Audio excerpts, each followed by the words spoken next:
Good morning, hello and welcome to हिमेदा physiotherapy. मैं doctor Anandesh Kumar, physiotherapist. आज का टॉपिक है लो बैक पेन या बैक पेन बोलते हैं इसे। बैक लो बैक पेन क्यों बोलते हैं? क्योंकि ये आपके लोअर बैक एरिया में होती है। कॉमनली इससे लो बैक पेन बोलते हैं। क्यों होता है, कैसे होता है, एक वीडियो ऑलरेडी मैंने बना दिया है इस पर कि अनडायग्नोज्ड लो बैक पेन है, यंग एज का लो बैक पेन है, उसको हम कैसे मैनेज करेंगे। बड़ा ही ईजी तरीका होता है उसका मैनेज करने का। आपको सिर्फ ध्यान देना होता है कि आपकी बैक पेन कैसे स्टार्ट होती है और उसको उस समय ऑन मोमेंट आप उसको कैसे डील करेंगे। अभी हम डिस्कस कर रहे हैं low back pain with bones deformity, bone pathology, disc pathology, ligament tendon tear, traumatic जिसे बोलते हैं, पीआईबीडी बोलते हैं, प्रोलैप्स्ड इंटरवर्टिब्रल डिस्क डिजीज बोलते हैं, रेडिकुलोपैथी बोलते हैं। कभी कभार नर्व दब जाती है, इस कारण से होती है और वो पैर में नीचे तक जाती है, जिसको आप सेट का पेन बोलते हैं। ये it's a part of low back pen, क्योंकि लो बैक के जो एरिया हैं ये आपके सारे दोनों पैरों को सप्लाई करते हैं। तो इसे समझेंगे किस तरह से इसको डायग्नोज करते हैं, ट्रीटमेंट कैसा है, और इसमें एक कॉमन मैन, एक पेशेंट क्या फील करे, क्या सोचे, क्या समझे और किसको दिखाए। लो बैक पेन जब भी आपको हो तो आप ये समझें कि ये क्यों हो रहा है। ये खुद से डायग्नोज करना बहुत ज़रूरी है कि क्यों हो रहा है, कब हो रहा है और किस तरह से बढ़ रहा है। क्योंकि ये तीन चीज़ों का जवाब डॉक्टर को देना बहुत ज़रूरी होता है। वहाँ पर जा कर के बहुत लंबी लंबी बातें हो जाती हैं जिससे नहीं डॉक्टर को कुछ पता चलता। आपको सीधा वो सीटी स्कैन, एमआरआई या एक्सरे के लिए भेज देता है। उसमें आपके 2 4 दिन हफ्ते निकल जाते हैं। इसी बीच में आपकी पेन बढ़ जाती है, आपको कोई बेनिफिट नहीं होता। इन 5 दिनों में आप इतनी हाई डोज में एंटी इन्फ्लामेटरी, एंटीपायरेटिक मेडिसिन लेते हैं, पेन किलर लेते हैं, जिससे आपकी पेन सबसाइड हो जाती है, मास्क हो जाती है। Pain masking is not a primarily a good option. ये अच्छा ऑप्शन नहीं होता कि आप पेन को मास्क कर दें, क्योंकि आपके फिर सिम्टम नहीं दिखते। अगर आप डायग्नोज हो जाएं, डायग्नोसिस के बाद अगर आप पेन किलर लें तो एक लेवल तक ठीक है, क्योंकि हमें पता होता है कि पेन को मास्क करना है या पेन को हटाना है। जब तक डायग्नोज नहीं होता या डिसाइड ही नहीं कर सकते कि पेन को मास्क कर दें या फिर पेन को हटा दें। क्योंकि पेन को हटाने का तरीका ये है कि आप उस प्रॉब्लम तक चले जाएं जिसके कारण से पेन, लो बैक पेन हो रही है। सपोज एक डिस्कस कर रहा हूँ मैं कि किसी को लोअर बैक में, पूरे स्पाइन में पेन है और उसका कोई रेडिएटिंग पेन नहीं है, लोअर बैक में पेन नहीं जा रही है, उसके ऊपर की तरफ में कोई पेन नहीं आ रही है। इसको कैसे मैनेज करें? इसको मैनेज करने के दो तरीके हैं। सबसे पहले तो आप रेस्ट पर जाएं 2 दिन के लिए, अगर आपकी पेन बहुत ज़्यादा है तो, और आप आइस लेना स्टार्ट करें। आधे घंटे की आइस थेरेपी 3 बार, जिसको क्रायोथेरेपी बोलते हैं।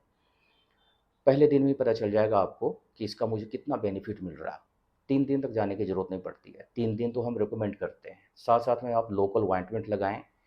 आधे घंटे के लिए 3 बार हल्के हल्के हाथों से मालिश करें, मसाज करें। और आप कोशिश करें कि कम से कम समय आप खड़े हों या बैठें।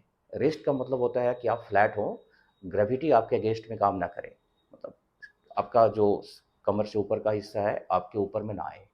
आप देखेंगे कि 24 आवर में अगर आपको रिलीफ मिल जाती है और ऐसा लगता है कि ये 50% से ज़्यादा ठीक हो चुका है, तो आप इसको कंटिन्यू कर लें 1 दिन के लिए। और साथ साथ में लोअर बैक की आइसोमेट्रिक एक्सरसाइजेज स्टार्ट करते हैं। बहुत ही ईजी होता है आइसोमेट्रिक एक्सरसाइजेज। आप कहीं भी यूट्यूब पर इसको सर्च कर सकते हैं। हिमवेदा फिजियोथेरेपी के चैनल पर भी ये आइसोमेट्रिक लोअर बैक की एक्सरसाइजेज हैं। इस समय आप डायनेमिक एक्सरसाइजेज ना करें, मतलब है बहुत ज़ोरों से खींचना, स्ट्रेच करना, ट्विस्ट करना, हैवी एक्सरसाइजेज करना, ये ना करें। सपोज कि ये फेज़ आपका 2 दिन में हैंडल नहीं होता आपसे, तो आप क्या करें? नज़दीकी फिजियोथेरेपिस्ट के पास में जाएँ। फिजियोथेरेपिस्ट के पास में तरीके होते हैं आपको ठीक करने के, लेकिन डायग्नोसिस बहुत ज़रूरी है। प्रोविज़नल डायग्नोसिस नहीं, ओरिजिनल डायग्नोसिस कि बेसिक प्रॉब्लम कहाँ पर है। इसके लिए आप सिंपल वाली एक्स-रे करवाएँ। एक्स-रे में पता चल जाता है कि आपकी स्पाइन का कर्व कैसा है, आपकी डिस्क स्पेस, डिस्क के बीच में जो डिस्क है वो कैसा है, जो इंटरवर्टिब्रल डिस्क है उसके बीच में जो स्पेस होती है वो कितना ज़्यादा है, कितना कम है, कोई ऑस्टियोआर्थराइटिक चेंजेस तो नहीं आ रहे, जो एक ह्यूमन बॉडी में एजिंग प्रोसेस कारण से होती है, या जिसको वेयर एंड टियर बोलते हैं, ओवर यूज के कारण से होती है। आपने अपनी बोन क्वालिटी ख़राब कर दी उसके कारण से होता है। आपने अपनी मसल्स को ध्यान नहीं दिया, काफ़ी वीक हो गए, उसके कारण से होता है। इन चीज़ों पर ध्यान दे दें, थेरेपिस्ट के साथ में मिलकर बात करें। और अगर विदिन 2 और 3 डेज़ फिजियोथेरेपी से आपको रिलीफ मिलता है, मिल जाना चाहिए, इसका मतलब है कि आपकी प्रॉब्लम ज़्यादा बड़ी नहीं है, कॉम्प्लिकेटेड नहीं है। और इस चीज़ को लेकर के आप एक सेशन अच्छा ले लें, 10 से 15 दिन का एक सेशन ले लें। आपकी बैक पेन खत्म हो जाएगी और वो शायद कभी नहीं आएगी, अगर आपने उन चीज़ों को फॉलो करना शुरू कर दिया तो। कोई गारंटी नहीं है कि एक बार खत्म हो गया तो दोबारा नहीं आएगा, क्योंकि आपकी ज़िम्मेवारी है कि उसको आप आने ना दें। ये किसी और की ज़िम्मेवारी नहीं है। सपोज़ कि 3 से 5 दिन की ट्रीटमेंट में, फिजियोथेरेपी की ट्रीटमेंट में भी डायग्नोसिस के बावजूद भी पेन नहीं जा रहा और आपकी कुछ अलग ही सिम्पटम है कि अब वो पेन बढ़ रही है, रेडिएट कर रही है, लोअर बैक में जा रही है, नमनेस फील हो रही है, टिंगलिंग फील हो रही है। अगर आप डायबिटिक हैं, डायबिटीज़ चेक करवाएँ, थायराइड की बीमारी है आपको, थायराइड चेक करवाएँ, यूरिक एसिड चेक करवाएँ, अपने विटामिन डी प्रोफाइल चेक करवाएँ, कैल्शियम प्रोफाइल चेक करवाएँ, कैल्शियम सीरम कैल्शियम चेक करवाएँ अपने। और कुछ ऐसे टेस्ट होते हैं जो आपको ये पता करना बहुत ज़रूरी होता है कि आपकी बॉडी में क्या चल रहा है। इन चीज़ों को टेस्ट करने के बाद एक कंफर्म डायग्नोसिस पर आ जाना चाहिए हमें कि हाँ, हमें इन चीज़ों से हमारे बॉडी में कमी हो सकती है। साथ-साथ में आप अगर किसी ऑर्थोपेडिशियन से मिलते हैं तो आपको एमआरआई स्कैन या फर्दर कुछ अच्छे टेस्ट के लिए वो बोलेंगे। एमआरआई स्कैन में तो पता ही चल जाएगा कि आपके स्पाइन के अंदर में क्या चल रहा है, कितनी इंजरी है। उसको भी ख्याल में रखें। अब आपकी ट्रीटमेंट स्टार्ट हो सकती है उस लेवल की जहाँ पर कि to the point root cause आपके हाथ में होता है। रूट कॉज एक बार पता चल गया तो फिर आपको उस तरह से प्लान करना होता है। अगर रूट कॉज आपका है कि आपकी डिस्क खराब है, तो ये 1 दिन, 2 दिन या महीने का काम तो बिल्कुल ही नहीं है। इसको आप पहले ही प्लान कर लें कि ये 2 से 3 महीने लगेंगे इसमें। शुरू के 10 से 15 दिन में सिम्पटम खत्म कर दें, पेन कम हो जाए, इसके बाद इस पर काम करना स्टार्ट कर दें। अगर आपकी बोन्स खराब हो रहे हैं, हाईली ऑस्टियोपोरोटिक बोन है, तो आप कैल्शियम, विटामिन डी लेना स्टार्ट कर दें। कोलेजन फाइबर लेना स्टार्ट कर दें, जो काफ़ी बेनिफिट्स होते हैं। ग्लूकोसामाइन लेना स्टार्ट कर दें, जो डॉक्टर रिकमेंड करते हैं आपको। प्लस पेन किलर और मल्टीविटामिन्स तो है ही। विटामिन बी 12 का काफ़ी इंपॉर्टेंट रोल है इसमें, तो वो नर्व को आपको स्ट्रेंथन करता है। कभी कभार इसके बाद भी पेशेंट ठीक नहीं होता, तो आप ज़रूर इस पर ध्यान दें कि मेरे तरफ से क्या गलती हो रही है। कॉमनली ये मान के चलते हैं पेशेंट कि मैं ठीक नहीं हो रहा तो डॉक्टर ठीक नहीं देख रहा या थेरेपिस्ट ठीक नहीं देख रहा या वो अच्छा ट्रीटमेंट नहीं दे रहा। लेकिन अगर आप इस पर ध्यान देंगे ना तो आपका समय भी खराब होगा, पैसा भी खराब होगा, आप ठीक भी नहीं होंगे। आपको खुद से ध्यान देना है कि इतने थेरेपी लेने के बावजूद भी मैं ठीक नहीं हो रहा, तो मेरे से गलती कहाँ पर हो रही है? कहीं मैंने थेरेपिस्ट तो गलत नहीं चूज़ कर लिया, मैंने अपना डॉक्टर तो गलत नहीं चूज़ कर लिया। आप अगर गलत चूज़ कर लिया आपने तो तुरंत स्विच कर दें उसे, किसी और के पास में चले जाएँ। आपके पास में बहुत बेहतरीन ऑप्शन होते हैं, क्योंकि पैसे से हर कोई आपको देख लेगा। इसलिए किसी एक के पास में चिपके रहने की ज़रूरत नहीं है। हिट एंड ट्रायल वाली ट्रीटमेंट बिल्कुल ना लें कि हम जी ठीक नहीं हो रहा तो ये कर देंगे, ये कर देंगे, ये कर देंगे। ये सब चीज़ें गलत होती है। टू द पॉइंट डायग्नोसिस आपके पास में है, उसके हिसाब से ट्रीटमेंट लें। फिजियोथेरेपी मैं बोलूँगा कि काफ़ी इफ़ेक्टिव ट्रीटमेंट है, थोड़ा-सा टाइम टेकिंग प्रोसेस होता है और इस पर समय देना भी चाहिए। मिनिमम 3 वीक्स जिनके डिस्क की प्रॉब्लम है, नर्व की प्रॉब्लम है, साइटिका है और उनकी बोन क्वालिटी ख़राब है और उनकी प्रॉब्लम 1 साल से ज़्यादा की है, तो आप मिनिमम 3 हफ्ते तो दे ही दें, 3 हफ्ते से 3 महीने तक आपको लग सकता है।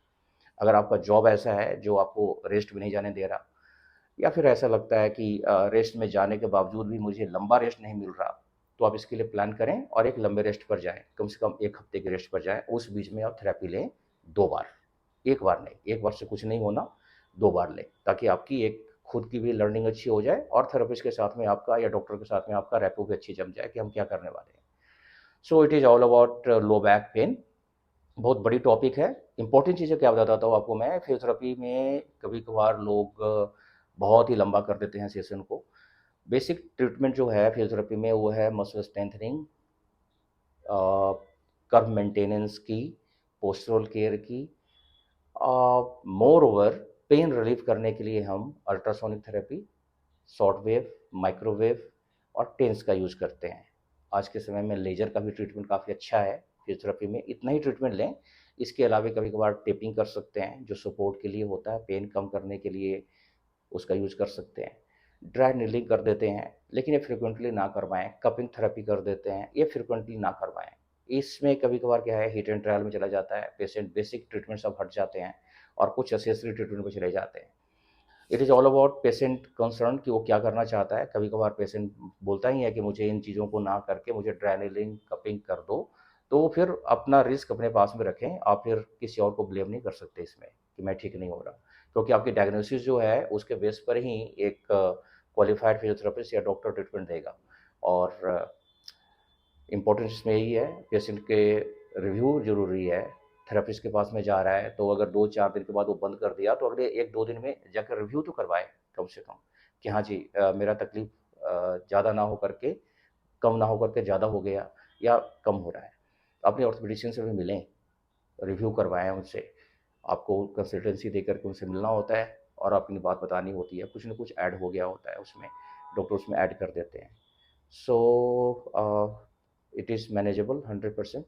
बहुत सारे पेशेंट ये कंप्लेंट करते हैं कि ये मेरे से किसी से ठीक नहीं हो रहा और मैं काफ़ी सालों से इसमें तकलीफ़ में हूँ। तो कुछ चीज़ें ऐसे हैं जो मैंने बता दिया कि क्यों आप इतने समय से हैं, क्यों नहीं ठीक हो रहा।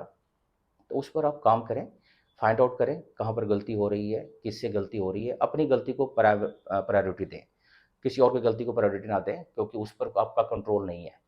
आपके बोलने पर भी वो कुछ नहीं करने वाला, तो अपनी गलती पर ध्यान दें और उसको करेक्शन में लाएँ। Thank you very much. Take care.